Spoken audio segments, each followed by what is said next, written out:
The second thing is that कि जो nth number पर टर्म होगी वो किसके बराबर होगी। तो ये मैंने वीडियो के अंदर प्रूव भी कर दिया है, उसको अगर आप देखेंगे तो आपको पता चल जाएगा कि Tn यानी nth टर्म, इसको किसी किसी किताब में An भी लिखा है, ठीक है। तो चाहे जो भी लिखा हो, a plus n minus 1 into D होती है। a क्या होती है? a फर्स्ट टर्म होती है। a कौन सी टर्म होती है? a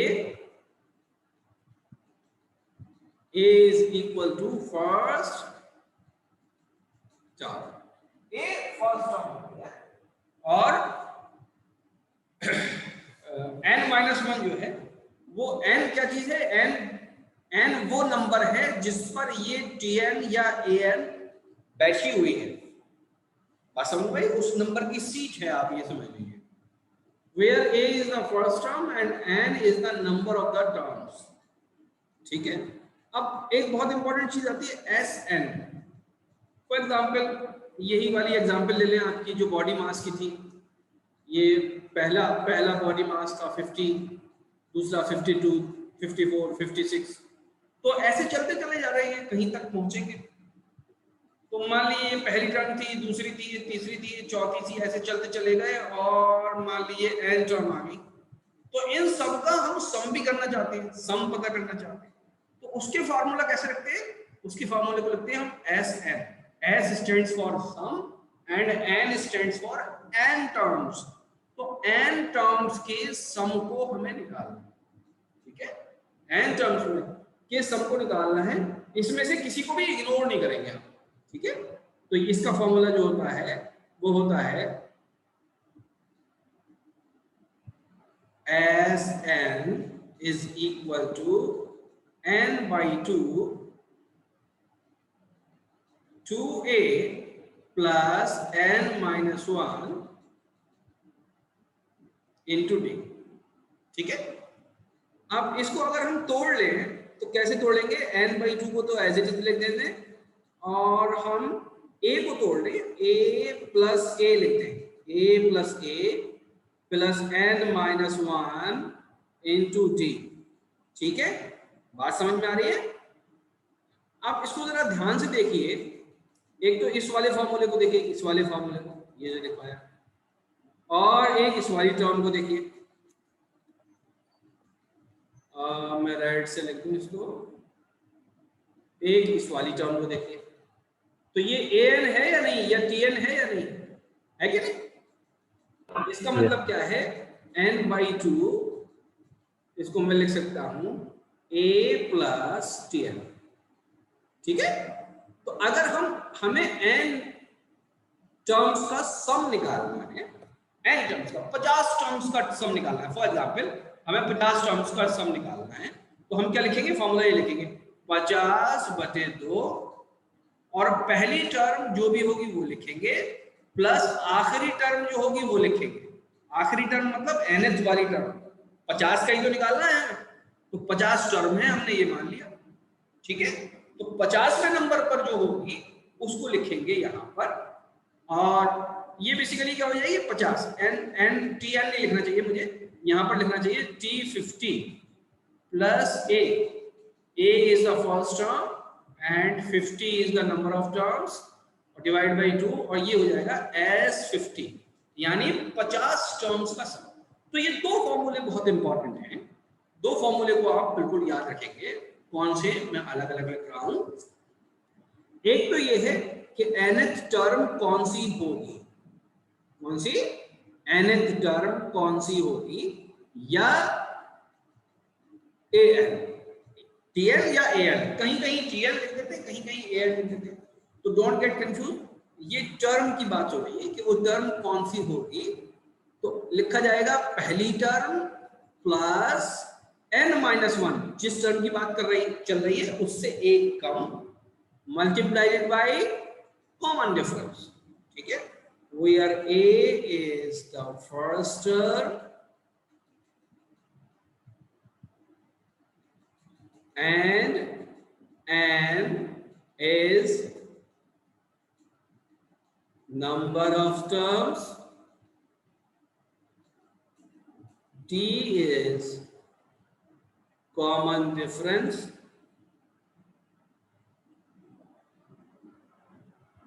and Tn or An is nth term.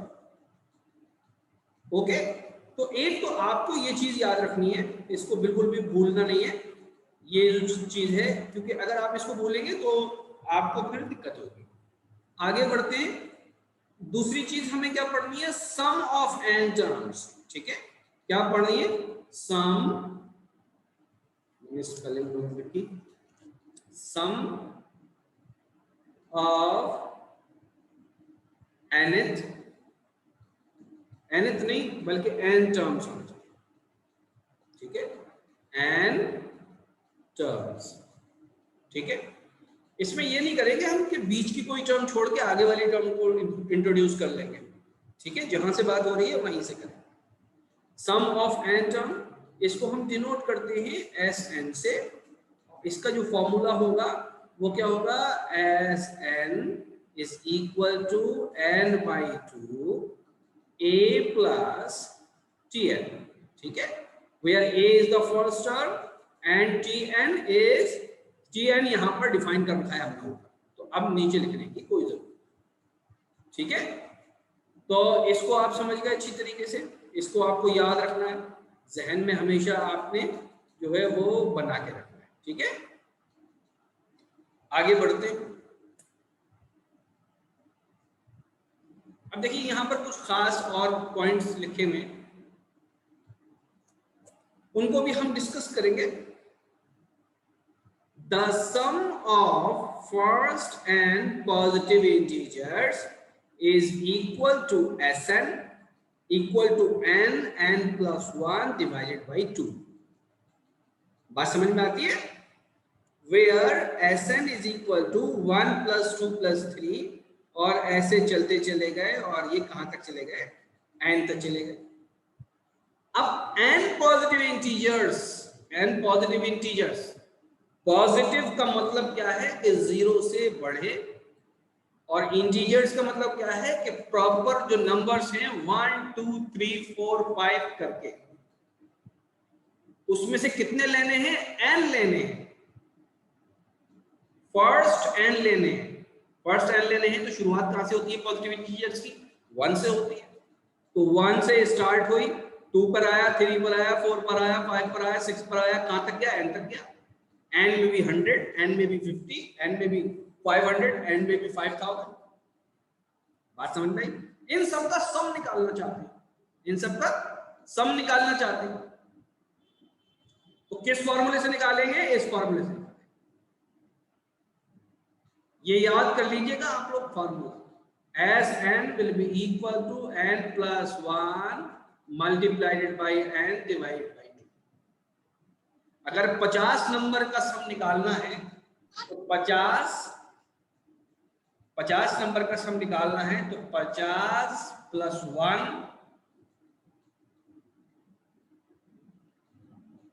Into 50 divided by 2। बात समझ में? ठीक है, इसको आप नोट कर लीजिए। दूसरी बात,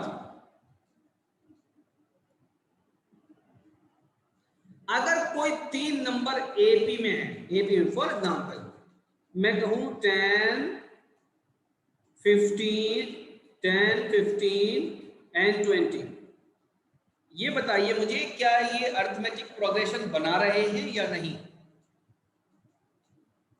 यस सर, बना रहे हैं। ठीक है जी सर।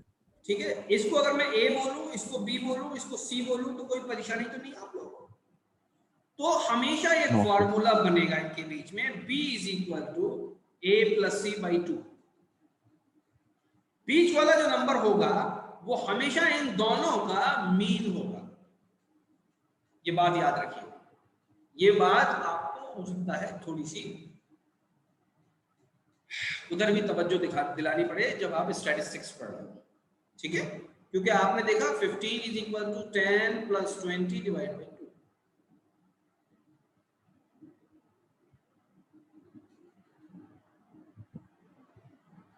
समझ में बात आ गई?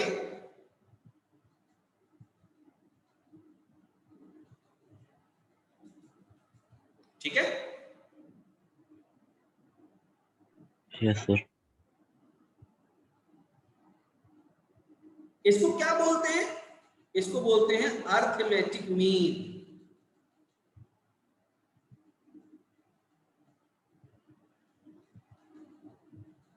क्या बोलते हैं? Arithmetic mean. समझ में आ रही है बात? आगे बढ़ते हैं। ये कुछ बातें थी जो मैं बताना चाहता था, आप लोग इसको दोबारा करके उसमें देखिएगा, आपके वीडियो में दोबारा करके इसको देखें। कुछ क्वेश्चन करते हैं, कुछ मेरी किताब के शॉर्ट क्वेश्चन है, कुछ अनसॉल्व क्वेश्चन है, ये हम सब करेंगे। इसमें मैं इंपॉर्टेंट क्वेश्चन छाट लूंगा आज इंशाल्लाह, या कल सुबह छाट के क्वेश्चन बना के आपको मैं दे दूंगा, ठीक है। कुछ क्वेश्चन अभी हम करेंगे प्रैक्टिस के लिए। ये क्वेश्चन है हमारी ही किताब का, ये आपके शॉर्ट क्वेश्चन है शायद, या अनसॉल्व होगा, पता नहीं, बहरहाल देखते हैं। Which term of the AP 1, 6, 11, 16? देखिए, जब भी ये कह दिया जाए AP तो इसका मतलब ये AP है। क्वेश्चन आते हैं ना, जैसे एनसीईआरटी में मैंने आज क्वेश्चन कुछ अपलोड किए थे कि भाई कौन सी टर्म, कौन सी सीरीज AP है या नहीं है ना। तो जब आपसे कह दिया गया AP, तो इसका मतलब ये AP है, इट इज अंडरस्टूड। और ये 16 और ये डैश डैश लगा हुआ है, इसका मतलब ये आगे तक चलती चली जा रही है। और फिर आपसे कहा गया कि एज 81 विच टर्म, क्या क्वेश्चन क्या है? Which term. क्वेश्चन क्या है? विच टर्म, ये टर्म। तो इसका मतलब कौन सी चीज आपसे पूछ रहे हैं? इसका मतलब क्या है? आपसे पूछ रहे हैं एन। क्या बता रहे हैं आपको? बता क्या रखा है? बता रखा है आपको ए, ये बता रखा है ए इज 1, डी ये बता नहीं रखा, लेकिन आप निकाल सकते हैं 6 - 1 = 5, 11 - 6 = 5, 16 - 11 = 5। तो हर वक्त ये जो डिफरेंस है ये 5 है। दूसरी बात क्या बता रखी है कि एक टर्म 81 है, वो कौन से नंबर पर है, ये वो नंबर बताना है आपको। तो इसका मतलब आपको क्या बता रखी है? TN बता रखी है 81। यही तो हो गया। बात समझ में आ रही है कि नहीं आ रही? फॉर्मूला बहुत सिंपल सा है, अभी पढ़ा है हमने। TN will be equal to A। ये जो n है ये सफिक्स में है, मल्टीप्लाई नहीं हो रहा, ये बात याद रखिए, ठीक है। ये जो n है ये सफिक्स में है, ये मल्टीप्लाई नहीं हो रहा है, ठीक है। Is equal to A plus n - 1 into T। यही तो फॉर्मूला है। बात समझ में आ रही है कि नहीं आ रही? अरे बोलो भाई। जी सर, यस सर। जी आ रही है। यहाँ पे वैल्यूज रख दीजिए आप। देखिए इस right hand left hand side में वैल्यूज नजर आ रही है। यहाँ इसको ये किसके बराबर है? ये 3 के बराबर है। A किसके बराबर है? 1 के बराबर है। प्लस n आपको निकालना है, -1 से मतलब नहीं है, कोई बाद में निकल जाएगा। D जो है वो 5 है। 1 घटा दिया 80 हो जाएगा, 5 से डिवाइड कर दीजिए 16 आ जाएगा, 1 प्लस कर दीजिए 17 आ जाएगा। n किसके बराबर आ जाएगा? 17। ठीक है। बहुत सारे क्वेश्चन कर लेंगे तो इंशाल्लाह आपका ये अर्थमेटिक प्रोग्रेशन के क्वेश्चन करने से आपका जो कैलकुलेशन है वो स्ट्रांग होता है। मैंने ये बात नोट करी है। जब आप बहुत सारे क्वेश्चन कर लेते हैं तो थोड़ा सा आपका कैलकुलेशन इंप्रूव होता है, और आपको जितने ज्यादा पहाड़े याद हैं इसके अंदर वो चीज काफी असिस्ट करेगी आपको उसके अंदर, है ना। आगे बढ़ते हैं, समझ में आ गया? Yes sir. जी सर। ओके, देखिए ये क्वेश्चन है तो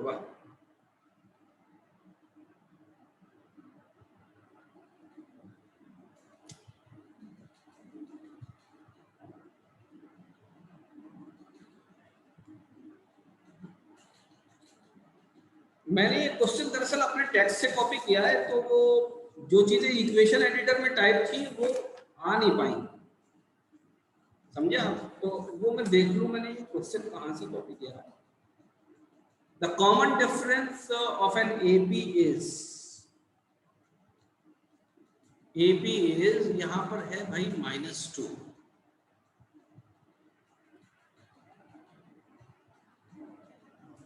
अगर मैं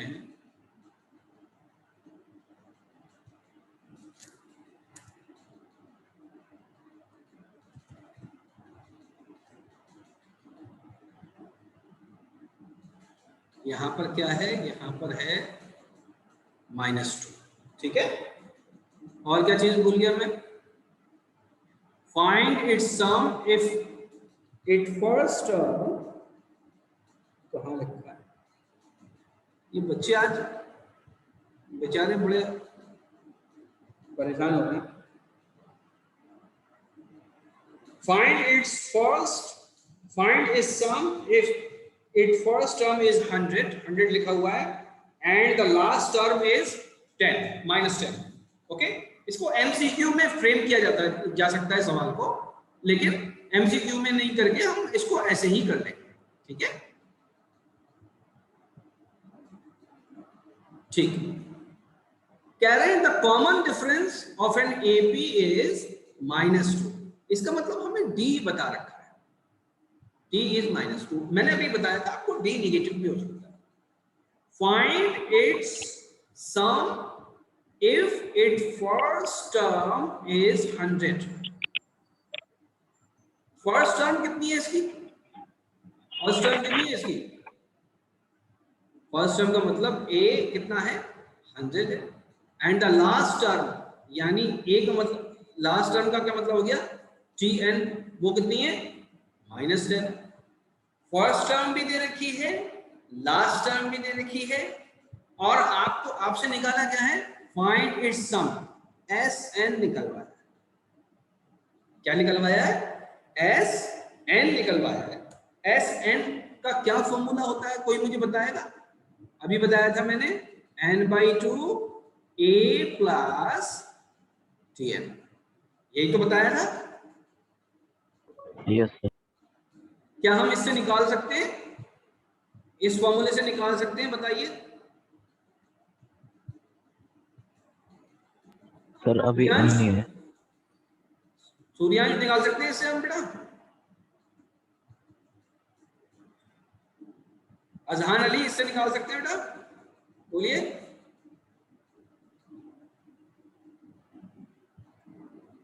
अजहान इससे निकाल सकते हैं हम या नहीं? शादमा इससे निकाल सकते हैं हम या नहीं? No sir. क्यों नहीं निकाल सकते बेटा? सर एसएन भी नहीं है और एन भी नहीं है। एसएन तो हमें निकालना है, एन नहीं है। Yes you are right. जी सर, एन एन भी नहीं है बेटा। एन कैसे निकालेंगे हम? एन हम इस फॉर्मूले से निकालेंगे, Tn is equal to a plus n minus 1 into t। बात समझ में आ गई? इस यहां से हमें n पता लग जाएगा।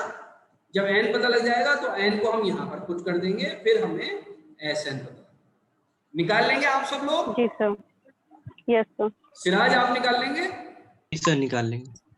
हानिया निकाल लेंगे? जी सर जी। हानिया, सुमैया आप निकाल लेंगे बेटा? Yes sir. ठीक, इसे आप लोग कैलकुलेट करिए। जब आप लोग निकाल सकते हैं तो मैं मुझे टाइम वेस्ट नहीं करना चाहता आप लोगों का। क्वेश्चन बहुत सिंपल है।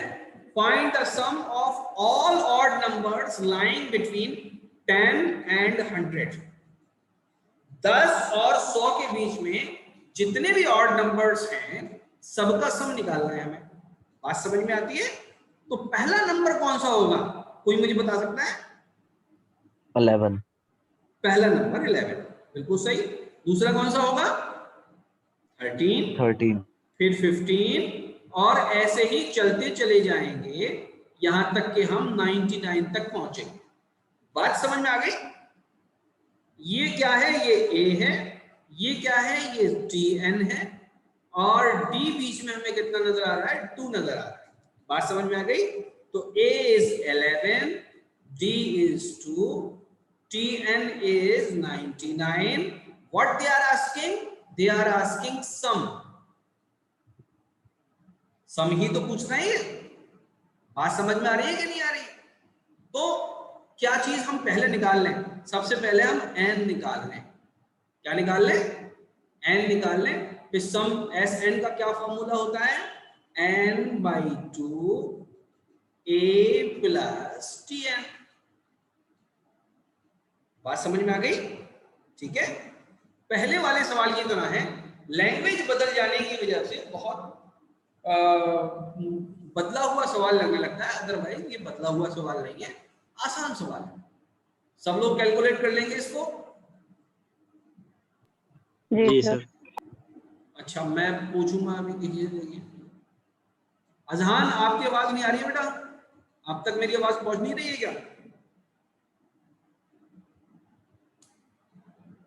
अजहान अली, अनम्यूट करके जवाब दीजिए, आप निकाल लेंगे इसको या नहीं?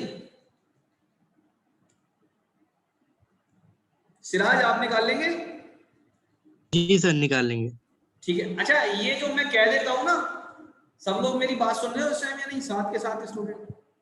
ये जो मैं कह देता हूं निकाल लेंगे, तो इसका क्या मतलब समझते हो तुम लोग? कि मतलब निकाल लेंगे, मतलब निकाल लेंगे, कभी ना कभी तो निकाल ही लेंगे बुढ़ापे तक। इसका मतलब ये नहीं है। क्लास इसका के बाद मतलब, सर। हाँ, इसका मतलब ये है ईमानदारी से क्लास के बाद निकाल लेंगे। ठीक है भाई, क्लास के बाद हो सकता है किसी को प्यास लग रही हो तो पानी पीने चला जाए, खाना खा ले, कोई हो सकता है बहुत नींद आ रही है तो सो जाए, सुबह तो निकाल ही ले कम से कम। बात समझ में आई? सुबह तो निकाल ही ले, और अगर निकालने में जरा सी भी दिक्कत आए तो वीडियो को यहाँ तक देख लें, तो आपको सब फॉर्मूला वगैरह समझ में आ जाएगा, दिख जाएगा, आपको रिवाइज हो जाएगा। तो जब आप खुद से निकालेंगे, याद रखिए, इसका जवाब अगर मैं निकाल के यहाँ पर रख दूं आंसर, सब लोग सुन रहे हैं साथियों, स्टूडेंट मेरी बात? जी सर। जी सर। इसका आंसर अगर मैं निकाल के रख दूं यहाँ पर अभी, और निकाल के ना रखूं, और आप अच्छे स्टूडेंट्स की तरह क्लास के बाद अभी या सुबह तक निकाल लें इसको, तो जमीन और आसमान का फर्क होगा इन दोनों चीजों के अंदर। बात समझ में आ रही है कि नहीं आ रही? स्क्रीन शेयर नहीं हो रही। क्या नहीं हो रही? स्क्रीन शेयर नहीं हो रही। हो रही है सर, हो रही है। हो रही है बेटा, हो रही है। अभी तो तुम मेरी अल्फाज नेटवर्क इशू होगा सर। अभी मेरे अल्फाज पे ध्यान दो तुम। मैं ये कह रहा हूं कि अगर मैं इसका जवाब निकाल दूं और आप लोग निकालें, तो इसके अंदर जमीन और आसमान का फर्क होगा। ये बात समझ में आ रही है कि नहीं आ रही? हाँ जी सर। हाँ, आ रही है सर। उसमें बहुत फायदा होगा आपको जो आप खुद निकालेंगे। ठीक है, अब क्योंकि इसमें सिर्फ कैलकुलेशन ही करना है, तो उसमें क्या होगा कि आप लोग उसको देख लेंगे अच्छे से। ओके, आगे चलते हैं हम आगे वाले सवाल को। अब स्क्रीन शेयर हो रही है कि नहीं? No sir. जी सर। अच्छा, 3 मिनट बचे हैं, दोबारा आइए आप लोग। ठीक है, मैं स्टॉप कर रहा हूं, दोबारा आएंगे आप लोग सब। What is the question? The question is the sum of 4 numbers in AP is 28. 4 number हैं जो AP में है, अरिथमेटिक प्रोग्रेशन में है, उनका जब हमने सम किया तो वो 28 आया। And the sum of their squares, जब हमने उनके स्क्वायर्स का सम किया तो वो 216 आया। याद रखिए, कभी भी किन्हीं भी नंबर्स का जब हम स्क्वायर्स का सम करते हैं वो हमेशा पॉजिटिव होगा। फाइंड द नंबर्स, हमें वो नंबर्स निकालने हैं। तो अब इस तरह के सवाल को करने की स्ट्रेटजी क्या होती है?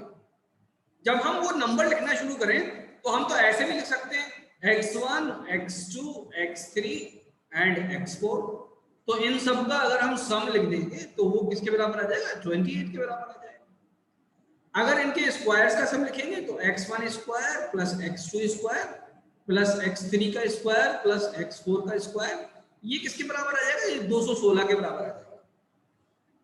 कॉमन डिफरेंस हमें पता नहीं है, पहला नंबर हमें पता नहीं है, आखिरी नंबर हमें पता नहीं है, लेकिन फिर भी ये सवाल हल किया जा सकता है। फिर भी ये सवाल हल किया जा सकता है।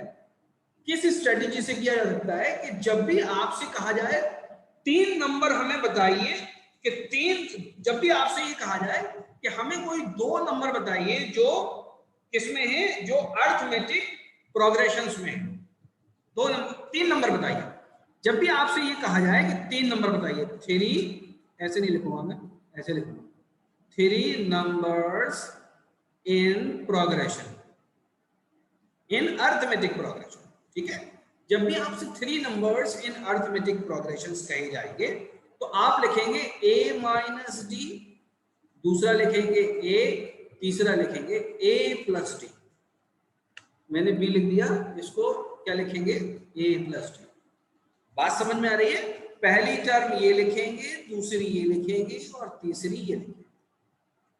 जब भी आपसे कहा जाए कि हमें 4 नंबर्स बताइए, 4 नंबर्स इन अरिथमेटिक प्रोग्रेशन, जब भी आपसे 4 नंबर कहे जाए, ये कहा जाए कि भाई हमें 4 नंबर बताइए जो कि अरिथमेटिक प्रोग्रेशन के अंदर हैं, तो आप डी मत लीजिए कॉमन डिफरेंस, आप क्या लीजिए, हमें कॉमन डिफरेंस पे ध्यान देना है, हमें नंबर पे ध्यान नहीं देना, कॉमन डिफरेंस पे ध्यान देना है। तो यहां पर डी लिया था कॉमन डिफरेंस, आगे चल के हम डिफरेंस 2D ले लेंगे, आगे चल के हम डिफरेंस कितना ले लेंगे, 2D। तो यहां जो नंबर बताएंगे हम वो बताएंगे, सॉरी मैं ब्लू से ही लिखता हूं ताकि एक सीक्वेंस बना रहा है। हम लिखेंगे a माइनस 3D, ये पहला नंबर लिखेंगे, फिर लिखेंगे a minus 2D, sorry 2D नहीं लिखेंगे, a माइनस d, ठीक है। फिर तीसरा नंबर हो जाएगा a प्लस d, और फिर चौथा नंबर हो जाएगा a प्लस 3d। अब आप यहां पर देखिए कि यहां पर पहले वाले केस में जब 3 था तो यहां पर कॉमन डिफरेंस d है और यहां पर कॉमन डिफरेंस 2d है। That doesn't make any difference, इससे कोई फर्क नहीं पड़ता कि जो कॉमन डिफरेंस है वो 2d है। अरिथमेटिक प्रोग्रेशन में नंबर उस टाइम होते हैं जब उनके बीच में डिफरेंस कॉमन होता है। d या 2d से मतलब नहीं होता हमें, d या 2d या 3d, अगर एक जगह 3d है तो दूसरी जगह भी 3d होना चाहिए, हर जगह 3d होना चाहिए। भाई बात समझ में आ गई कि नहीं आ गई? तो नंबर्स को हम जो लेंगे वो इस तरीके से लेंगे, क्योंकि ये 4 नंबर्स की प्रॉब्लम है तो हम यहां पर इस तरीके से लेंगे। इसमें फायदा क्या होता है, इसमें हमें फायदा क्या हो जाता है, देखिए अभी समझ में आ जाएगा आपके फायदा क्या हो जाता है।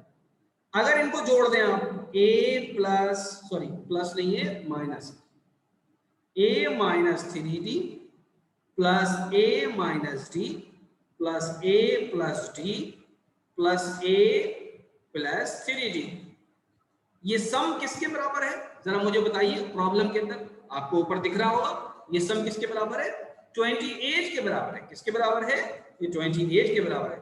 देखिए ये 3d है, मैं रेड इंक से काटूं तो ज्यादा मुनासिब, ये 3d है और ये 3d है, ये माइनस d है और ये d है।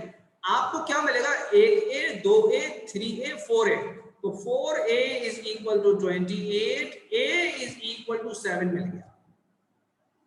बात समझ में आ रही है? a क्या चीज मिल गई आपको, 7 मिल गई। अब अगर आपको इनके स्क्वायर्स का सम भी पता है, आपको इनके स्क्वायर्स का सम भी पता है, तो एकदम से जादू हो जाएगा। एकदम से क्या हो जाएगा, जादू हो जाएगा।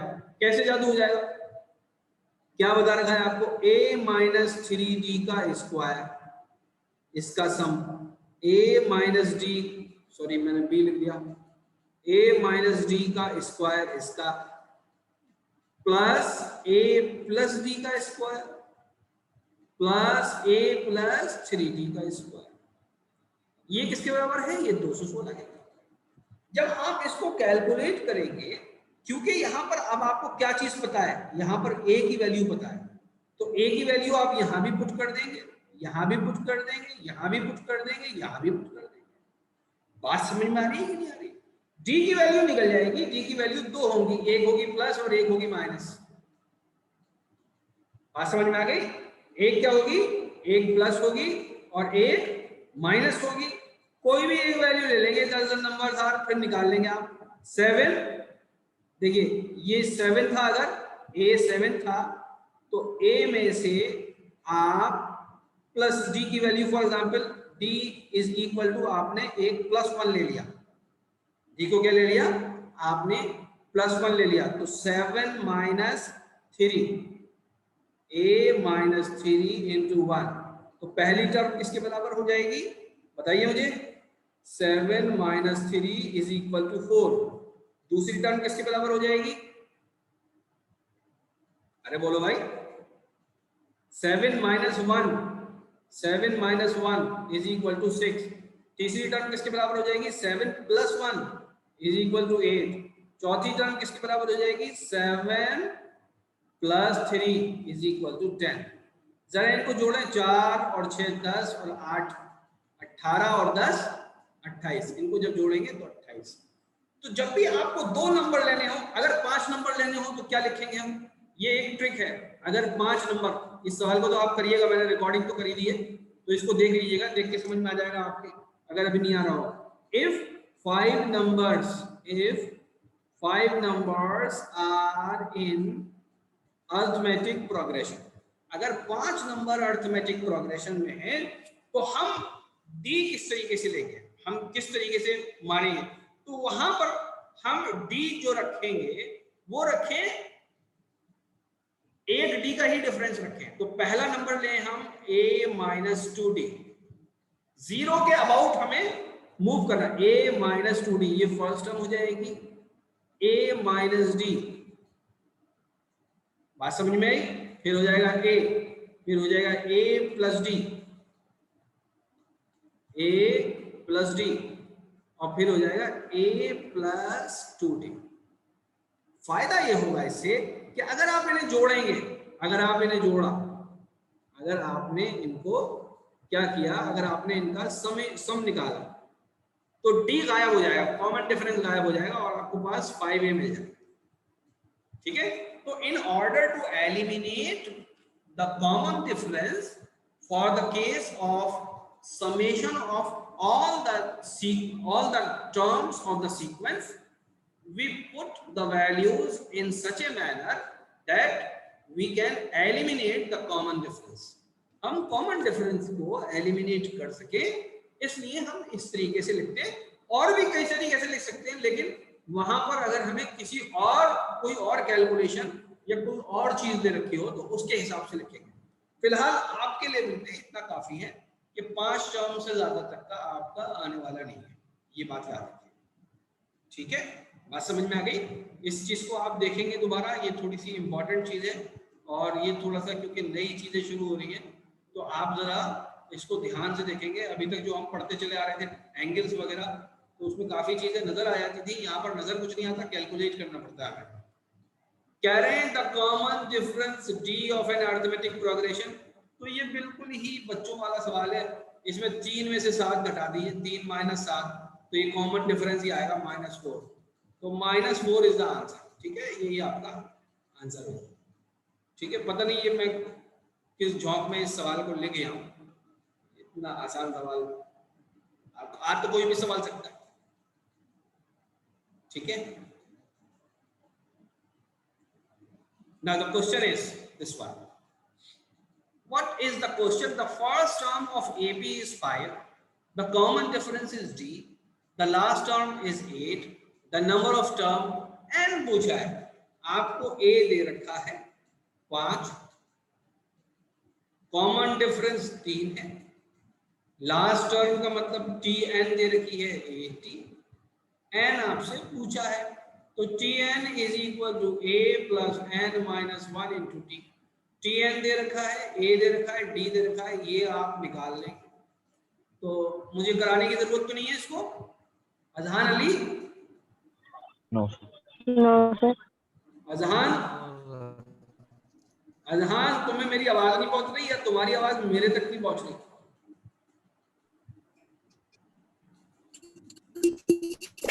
नेटवर्क में सर आवाज नहीं आ रही आपकी। अच्छा, तो रिकॉर्डिंग पे देख लेना तुम, वरना तुम्हारा लेक्चर फिर कैसे तरीके से समझ में आएगा, ठीक है, इसलिए मैं रिकॉर्डिंग जरूर करता हूँ। ओके सर 26 होगा। बहुत अच्छी बात, मुझे पता नहीं है इसका जवाब, ये किताब का सवाल है, अच्छा एक बात और मैं आपसे कह रहा था, कई स्टूडेंट के पास मेरी किताब है तो इसमें आंसर्स जो हैं वो गलत भी हैं, और ये मैथमेटिक्स का एक बड़ा पोर्शन मैंने ही टाइप किया था आज से 3 साल पहले, 3-4 साल पहले फिगर्स मैंने बनाई थी टाइप। तो उसमें क्या हुआ, कुछ दिन के लिए मैंने किसी दूसरे को भी दे दिया टाइप करने के लिए, तो वो बीमार पड़ गया तो उससे मैंने ले लिया टाइप करने के लिए, फिर उसको दे दिया। तो बीच में क्या हुआ कि कुछ आंसर्स जो है आंसर्स मैं देख नहीं पाया जल्दी में और गलत लग गए। हालांकि मैं मैथमेटिक्स मैंने लिखा नहीं है इस किताब का, मैथमेटिक्स डॉक्टर जमाल नासिर साहब ने लिखा है, तो हमारा भूल चूक हो जाती है। तो इसमें कहीं कहीं आपको मिस्टेक्स मिलेगी आंसर्स की, या और भी मिस्टेक हो सकती है कुरान के अलावा। तो मैंने देखा भाई किताबों के अंदर खताएं तो होती हैं, गलती हो जाती है, जानबूझ के नहीं करता कोई, जानबूझ के कोई क्यों अपनी किताब को गलत करेगा, है ना। तो वो मिस्टेक्स हो जाती है कहीं ना कहीं, तो उसको देखना पड़ता है। और कंपटीशन की किताब में तो दबा के होती है मिस्टेक्स, जैसे कि ऑथर का हक हो इसके अंदर मिस्टेक करना, तुम बिगाड़ लो हमारा क्या बिगाड़ोगे, हम तो करेंगे ही मिस्टेक कर रहे हैं। तो वो मिस्टेक्स होती है, हर किताब में होती है, किसी किताब का नाम नहीं लेना चाहिए। मेरी किताब है तो मैं ले सकता हूँ अपनी किताब का नाम कि भाई मेरी किताब में मिस्टेक्स है, बाकी किताब में भी हो सकती है। जैसे ग्रेविटेशन के चैप्टर के अंदर आंसर्स में बहुत मिस्टेक्स हैं, क्वेश्चंस तो अच्छे लगे हैं, आंसर्स में मिस्टेक्स हैं, तो मैंने वो दोबारा लिख दिया है उसके क्वेश्चंस बहुत सारे और बढ़ा के भी लिख दिए। तो मुझे मौका मिलेगा कहीं वक्त तो ढूंढूंगा मैं ईमेल पे या मेरे लैपटॉप में कहीं होगा तो वो मैं आपको दे दूंगा सब लोगों को। एनीवे इस क्वेश्चन को कर लेते हैं। ये क्या है, क्वेश्चन है ये भी किताब का, the value of x in the given series 1 6, ये सीरीज है 1 + 6, just a moment, 1 + 6 + 11 + 16 + something something, और ये x तक पहुंचे और आंसर क्या आ गया, आंसर 148 आ गया। कोई मुझे बता सकता है कि 148 क्या है? सुमैया बेटा बता सकती हो ये 148 क्या चीज दे रखी है? सुमैया मैं बताऊं सर? नहीं पहले इसका टोटल इसका टोटल हाँ टोटल दे रखा है, वो तो हमें दिख रहा है, लेकिन ये है क्या, इसको नाम क्या है इसका? अभी हमने आज ही पढ़ाया है।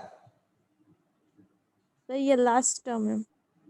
नहीं बेटे लास्ट टर्म नहीं है, लास्ट टर्म तो ये है x। अब बताओ भाई कौन बता रहा था बीच में? ऐसे नहीं सर मैं सर, बताऊं सर? मैं ऐसे है सर, ये ऐसा है। हाँ ऐसे नहीं है, ये क्या चीज है, ये tn है, और ये क्या चीज है, ये a है, ए और d क्या चीज है, d डिफरेंट 5 d5 है, d5 है। बात समझ में आई? अच्छा निकालना क्या है बेटा इसके अंदर हमें? सर लास्ट टर्म क्या निकालना है? टीएन लास्ट निकालना टर्म है। निकालना है। हाँ tn निकालना है इसके अंदर। अच्छा क्या n पता है हमें? n no no sir, n नहीं पता हमें। सर n को निकालेंगे पहले। n को क्या कौन से फार्मूले से निकालेंगे बताओ बताओ बताओ बताओ। T N equal to A plus bracket में n माइनस 1 इंटू डी। क्या? A plus n minus 1 into D. a plus n minus 1 into t is equal to plus n minus 1 is equal to tn is equal to, चलो ये क्या हमें tn दे रखा है? tn की जगह तो हो जाएगा आपका x, क्या हमें tn दे रखा है? ये हो गया 1 की जगह तो हो जाएगा आपका x, और ये आपका हो जाएगा n के माइनस 1 इंटू ये हो जाएगा आपका हो जाएगा n माइनस 1। तो कहाँ पता चला इससे कुछ? ये हो जाएगा 5। कहाँ पता चला इससे? अच्छा Sn का फार्मूला रख लेते हैं, Sn is equal to n/2। Sn का फार्मूला रख लेते हैं, Sn is equal to n/2। ये किसका वो चल रहा है, मेरी आवाज रिपीट होकर आ रही है। n/2, और यहाँ पे क्या लिखे हम बताओ? पहली टर्म तो 1 है, A plus T N plus X plus x लिख दे रहा हूँ, x क्यों लिखूं मैं? 1 प्लस n माइनस 1 लिख दूं और ये एस एन की जगह 148 लिख दे रहा हूं।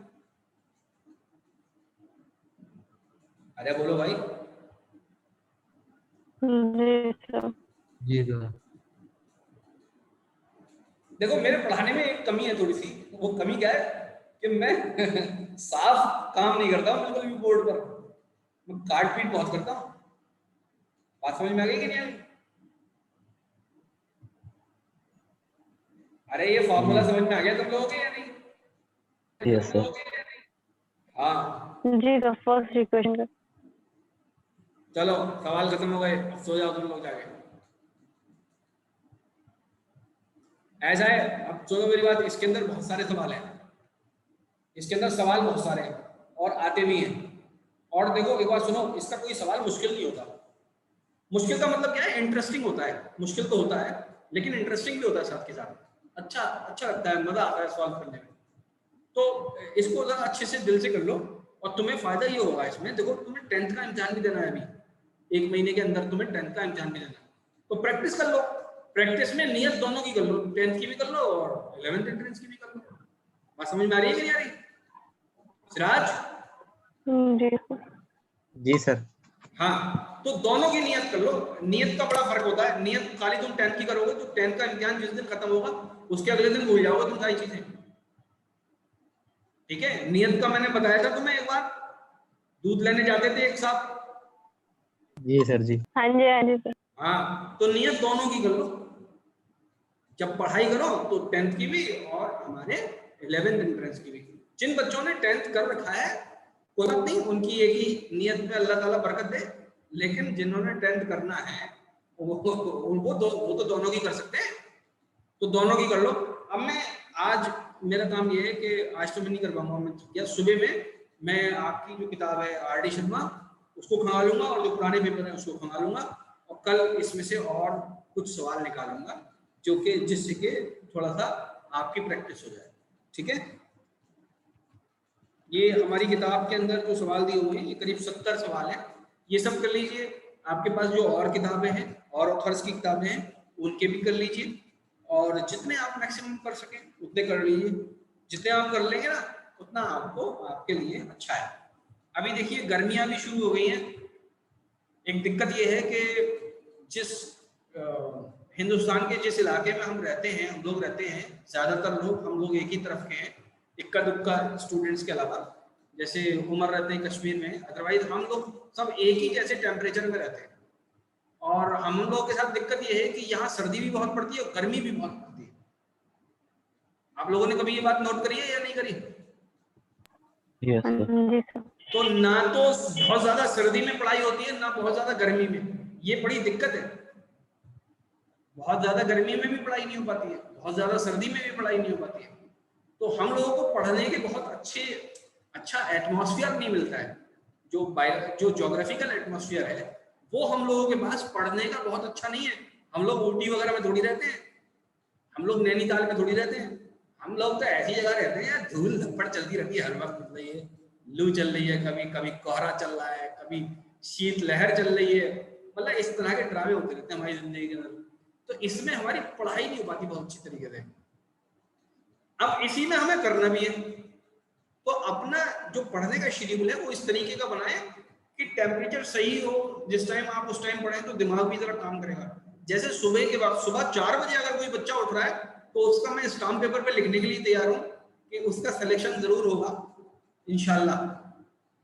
अगर कोई सुबह 4 या 5 बजे बच्चा उठ के पढ़ रहा है, दोपहर में सो जाओ, अपने दोपहर में गर्मी होती है, दोपहर में आराम कर लो, है कि नहीं? तो इस बात पे जरा ध्यान देना। तुम गर्मी इस टाइम है, बढ़ती चली जाएगी गर्मी। अभी तो तुम गर्मी का भयानक रूप देखोगे 15-20 दिन के अंदर हो गया। तो अब हर वक्त आदमी कूलर में या एसी में थोड़ी बैठा रहता है कि नहीं? तो अपने पढ़ने का शेड्यूल आपको थोड़ा सा टेम्परेचर के अकॉर्डिंग चेंज भी करना है, ठीक है? अब मैं स्टॉप कर रहा हूँ, कल इंशाल्लाह पढ़ाई होगी, ठीक है? अस्सलाम वालेकुम। अस्सलाम वालेकुम सर। वालेकुम अस्सलाम।